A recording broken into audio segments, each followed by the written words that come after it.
I have some corrupted .ser files that were copied over on a sketchy SD card. And I try and open them with SAR player, and it gives me an invalid little endian value.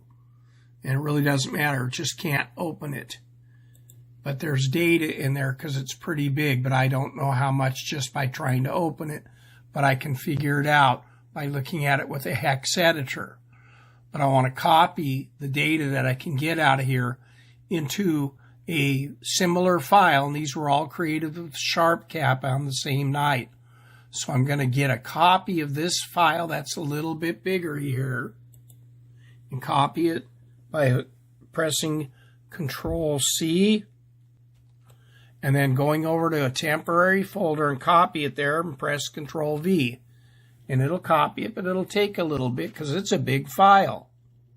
It's 3 minute long, 360 by 360 pixel raw video file. Okay, it's copied in there. And you always want to work on a copy of the file that you're modifying. So if things go wrong, you have a back door. You don't ruin original good data. And my bad file name, the files that's corrupted, this is its file name. And I'm going to go change the name that I'm using as my donor file to reflect the name of the file I'm trying to save. So I'm going to go in here and change its name.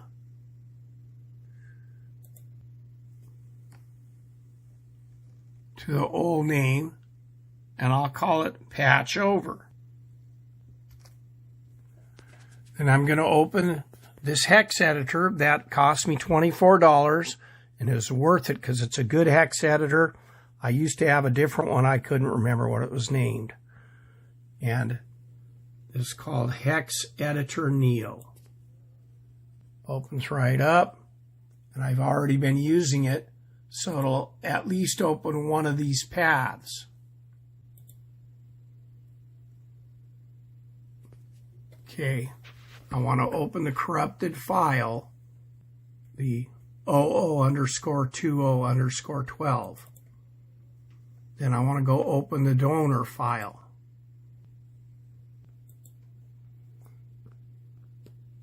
And I know it's over in that temp folder, so I'm going to go over to that temp folder, open that file. And notice right when it showed the picture of the file, we could see Jupiter. That's kind of a clue with a .ser player. If it's a corrupted file, it doesn't show you an image of the data that's in the file. Now I want to go to where the actual frames start, and I've learned that it is this location right here.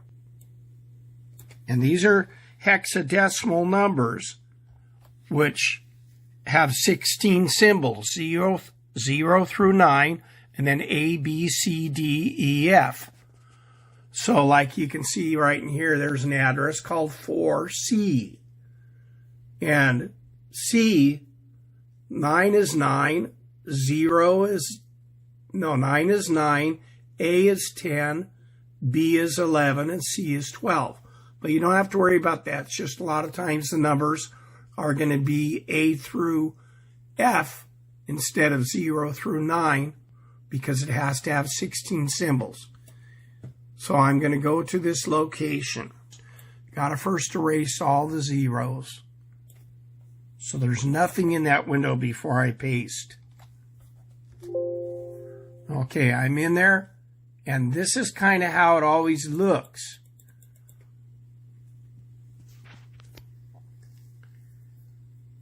And actually, it looks like the data file really starts at AA0 here in the good file. In the bad file, and it always makes a ding when you move to the different file number. And this one really seems to start at A80. But I have found that if I start at A90, that it still seems to work. So I'm going to just do what I found to work so far. So I go in the bad file, and then I want to go down to the end of its file by moving the slider and look and see if there's a bunch of zeros. There they are, a bunch of zeros. So I want to go back up to the top and have it find the first instance of a bunch of zeros. And their default search is for a bunch of zeros. I'm going to tell it to do it. It's going to take a little bit because it's looking through the whole file. Okay, it found it, and it's at this address is where the zeros start. 4A400000. So I want to copy that number and go put it as the ending position into the calculator, and then subtract the starting position so I know how much data I need. And I can just click there and nothing happens, but then I hit Control V and the number goes in. Now I'm going to click minus, and then I'm going to put in that 02EFA90. But if it starts with zeros, it looks like Microsoft's calculator takes away the zeros.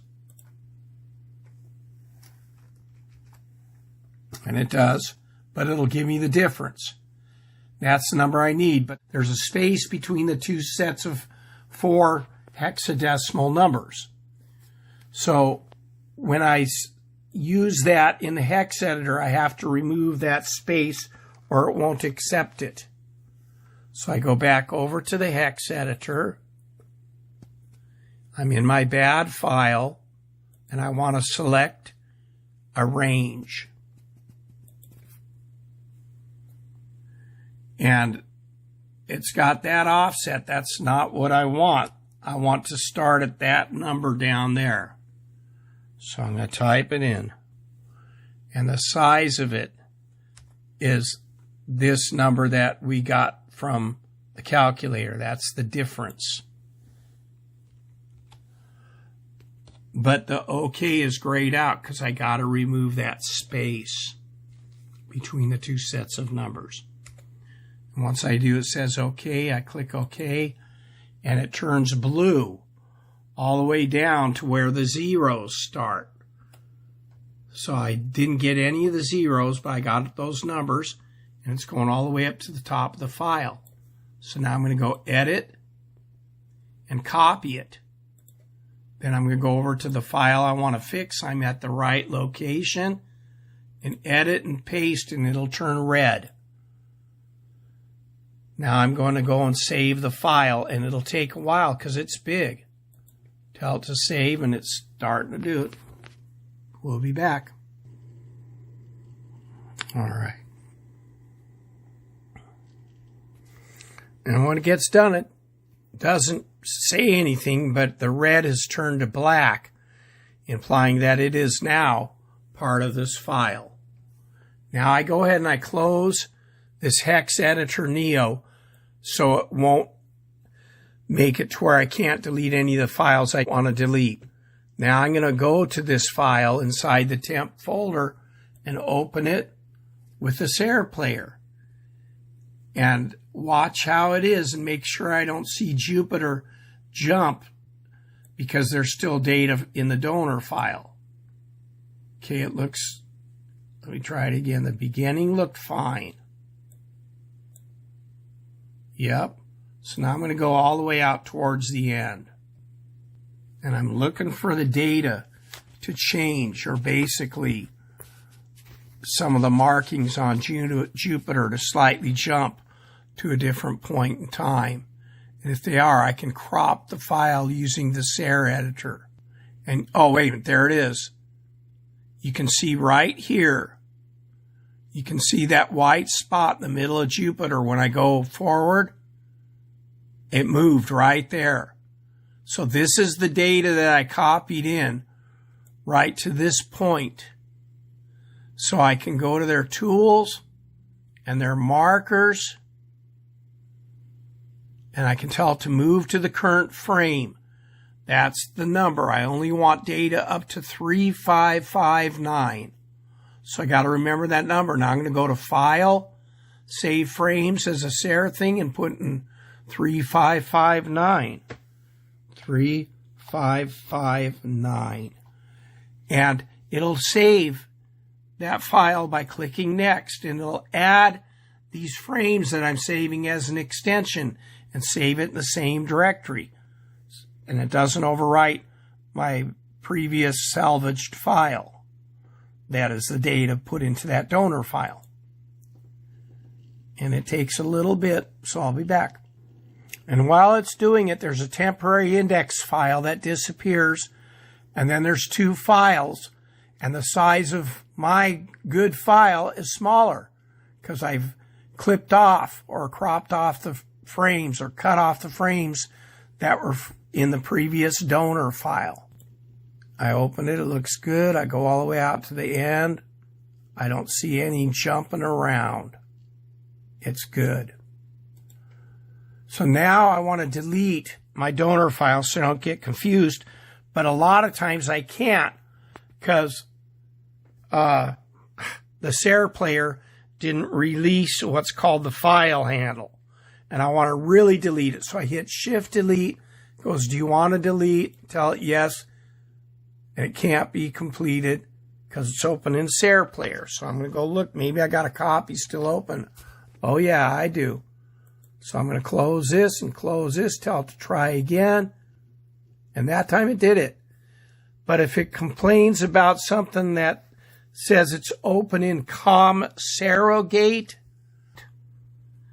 and the only way I can get rid of it and get rid of the file is to go use Task Manager. And you do that by pressing Control-Alt-Delete and then choose Task Manager.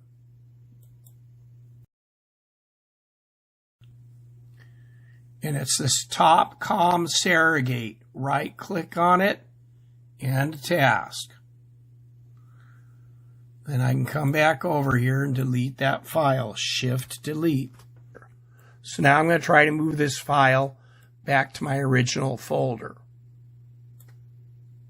And it did it.